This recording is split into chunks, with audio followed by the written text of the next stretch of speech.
परमेश्वर ने कहा था कि गोता मारूं स्वर्ग में और नीचे जा बैठूं पाताल, अपने हीरे मोती अच्छे अच्छे लालों को ढूंढता फिर रहा हूं।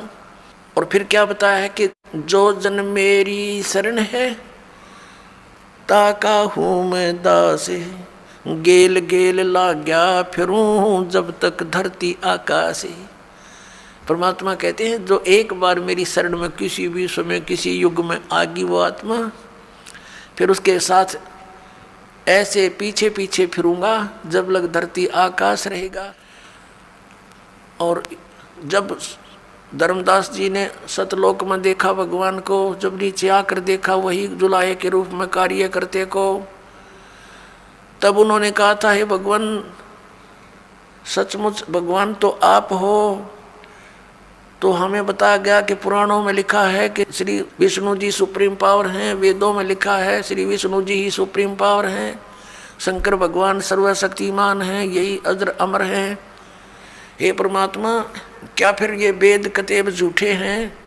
पुराण और वेद क्या झूठे हैं जो इनमें ऐसा लिखा है कि ब्रह्मा विष्णु महेश के कोई माता पिता नहीं?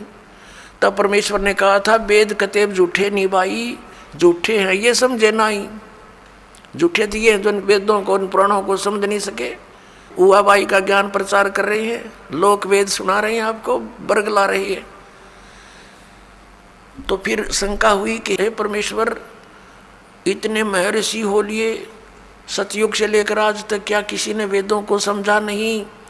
तब परमेश्वर ने कहा था गुरु बिन काहू न पाया ज्ञाना, जो थो था भूस चढ़े मूड किसाना। गुरु बिन वेद पढ़े जो प्राणी, समझे न सार रहे अज्ञानी।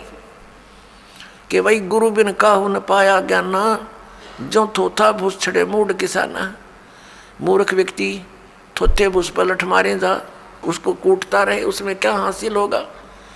तो इसी प्रकार ये थोथा भूस कूट रहे थे सभी ऋषि महर्षि, जैसे कल आपको दिखाया था सत्संग में, रूबरू करा था उन पुराणों के, जिसमें ब्रह्मा विष्णु महेश नासवान है, वो स्वयं स्वीकार करते हैं हमारी जन्म मृत्यु होती है।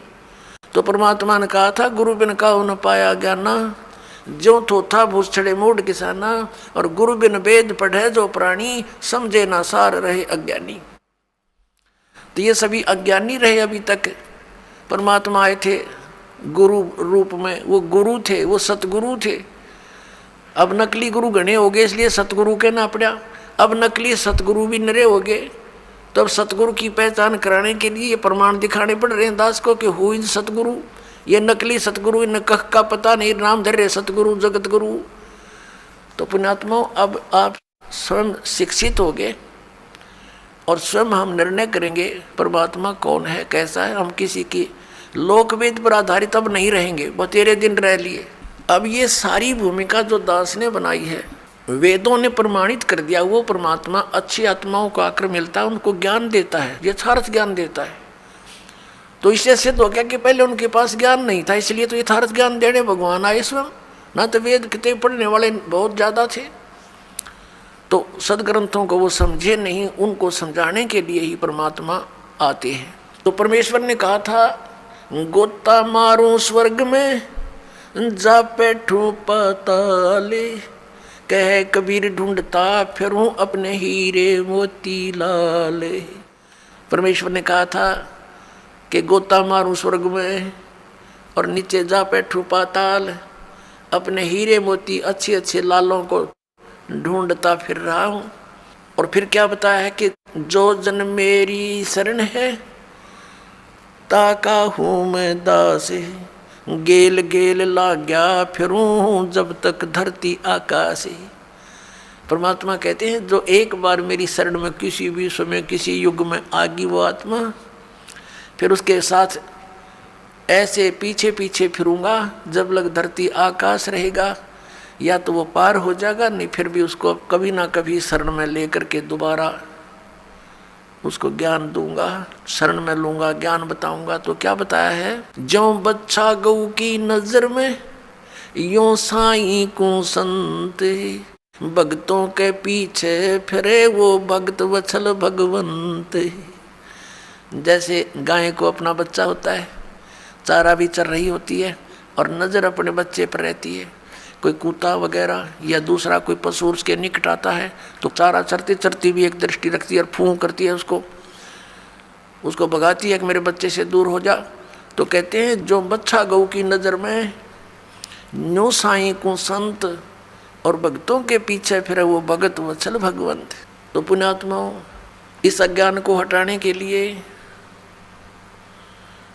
परमेश्वर स्वयं आते हैं कि परमात्मा कौन है, वो कहाँ रहता है और कैसे वो स्थान प्राप्त हो सकता है जहाँ जाने के बाद साधक फिर लौटकर संसार में नहीं आते।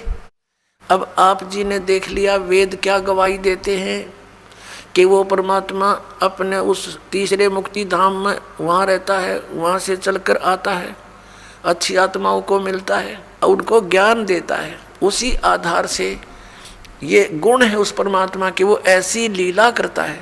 उसी लीला के अंतर्गत कलयुग के अंदर वो परमेश्वर किन किन महान आत्माओं को मिले। आदरणीय धर्मदास साहिब जी बांधवगढ़ वाले को, आदरणीय मलुकदास जी, आदरणीय नानक साहिब जी सिख धर्म के प्रवर्तक को, आदरणीय दादू साहिब जी, आदरणीय गरीबदास साहिब जी गांव छुड़ाने जिला झज्जर हरियाणा वाले को, आदरणीय घीसा दास साहिब जी गांव खेखड़ा जिला मेरठ उत्तर प्रदेश वाले को।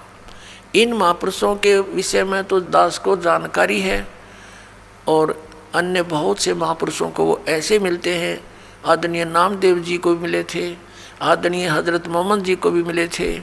हजरत मोहम्मद जी ने परमात्मा के ज्ञान को स्वीकारा नहीं था, बाकी सभी महापुरुषों ने। अगर आप ये वीडियो YouTube पर देख रहे हैं तो हमारे चैनल को सब्सक्राइब करें और बेल आइकन को दबाना ना भूलें। अगर आप Facebook पर ये वीडियो देख रहे हैं तो हमारे पेज को लाइक करें।